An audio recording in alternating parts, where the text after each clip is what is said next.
This fall, the new quizzes will be the primary option for quiz creation. To help with the adjustment, this video will show you how to create a new quiz, some of the new question formats, and how to test and edit your quiz. To start, select the class in which you want to create your quiz. I'm going to show you multiple ways to create a quiz. The first way is to select Assignments. Find the assignment group in which you would like the quiz to be created. Select the plus sign on the right side of the gray bar. Then, you can select Quiz from that menu. Fill out the rest of the information and select Save. Another option is to create your quizzes from Quizzes. From this menu, select Plus Quiz, the blue button at the top, then select New Quizzes. You can also select to remember that choice for this course. Finally, select Submit. The best way to start a new quiz is to actually start from modules. If you start from modules, you can select exactly where you want this quiz to be placed.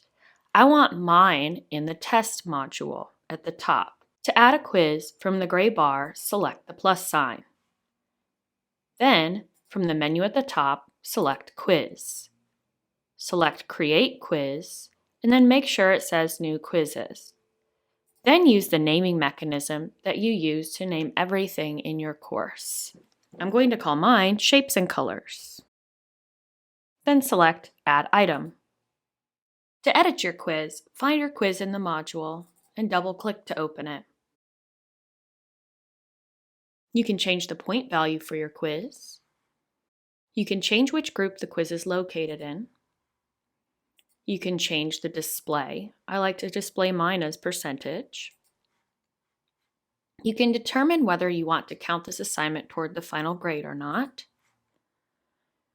Under Submission Type, it will automatically be an external tool. This external tool is New Quizzes. This is a part of Canvas, and there's nothing you need to do to change this.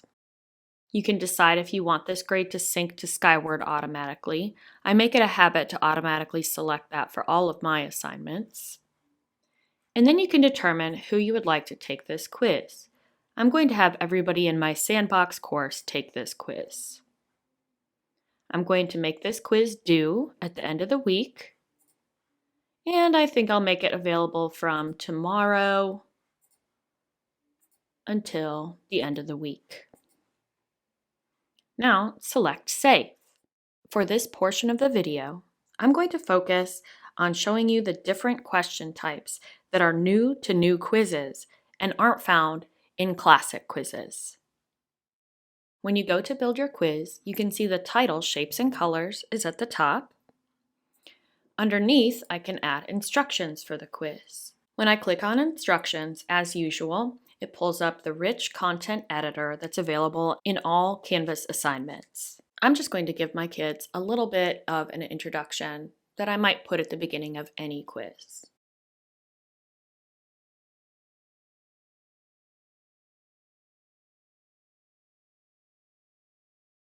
To add content, select the blue plus sign. The question types that are new to new quizzes are Categorization, Ordering,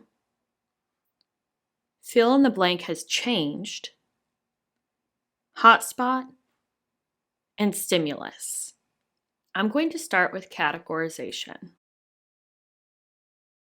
In categorization, you can have students sort items into different categories.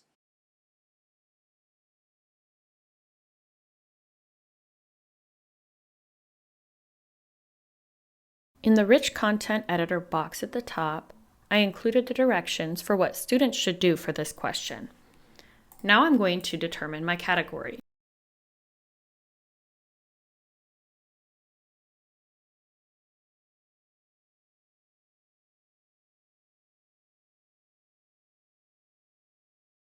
You can also add another category. Finally, at the bottom, determine how many points this question is worth. Then select Done. Now I'm going to add a question that will have the students order items. Like the other question, you can have a question title and add a question stem.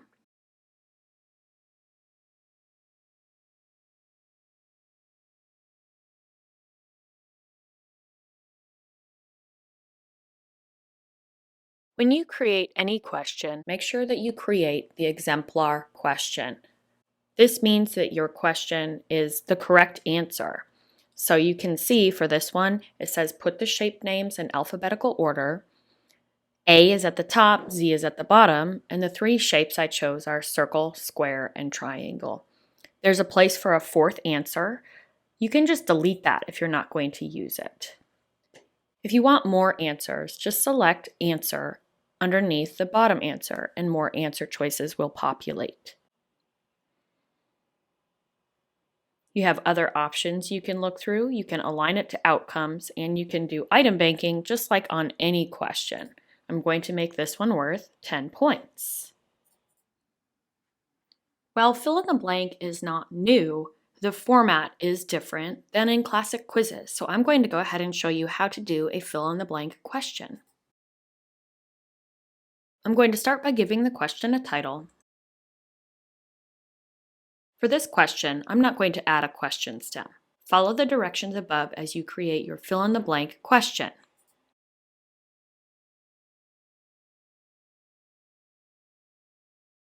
Type your sentence, select your text, and then select Create Blank Space.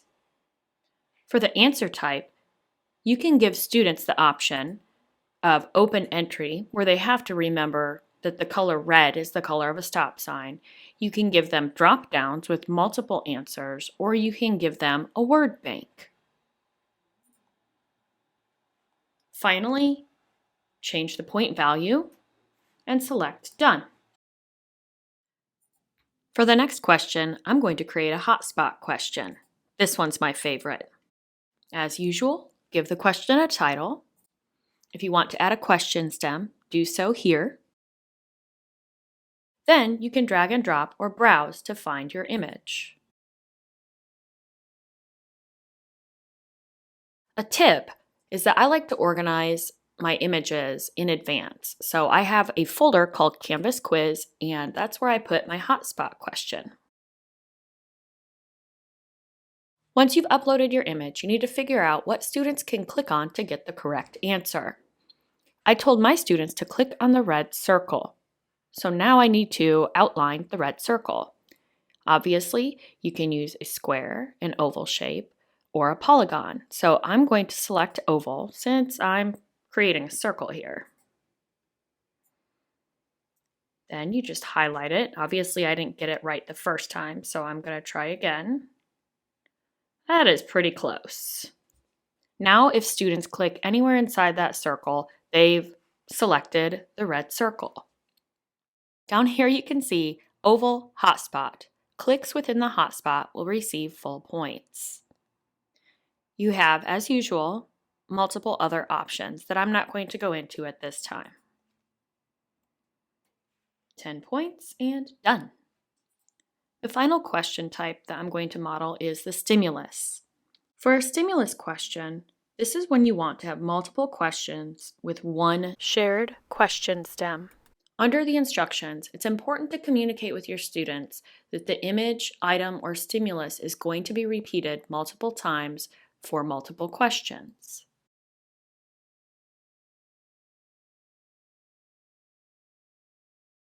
Now I'm going to insert my content using the Rich Content Editor.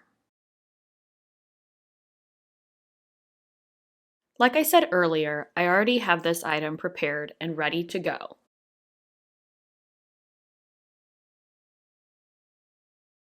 Once you've finished with the stimulus, select Add Stimulus. Now you can attach multiple questions to this stimulus. Select Attach Question, and for this one, I'm going to do a multiple choice and a true and false.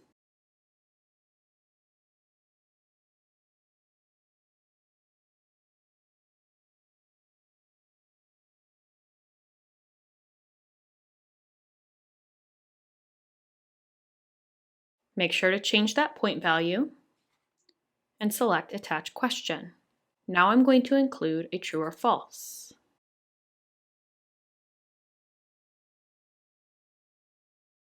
Make sure you select the right answer and select Done. Now you can see that this shape on the left is associated with questions 5 and question 6.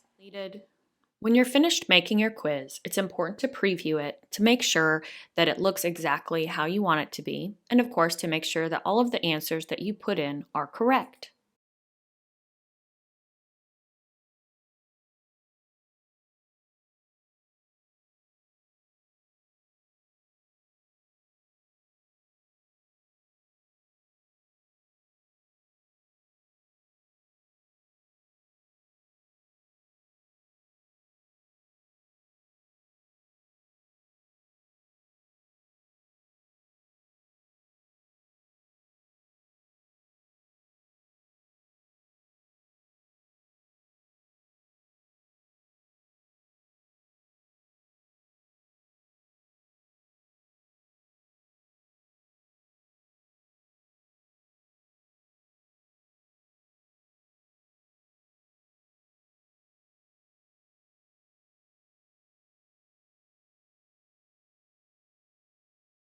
As you can see, all of the answers that I put in were correct for what I was testing. You could see how the categorizing question worked. You could see how the ordering question worked, the fill in the blank question, the hotspot, and the 2 questions that went with the stimulus. When you're done previewing, select Exit Preview, and you can go back and edit anything that didn't live up to your expectations. When you're finished, select Return. If at any point you'd like to go back and edit this quiz, just go back in and double click on it the same way you entered from the beginning.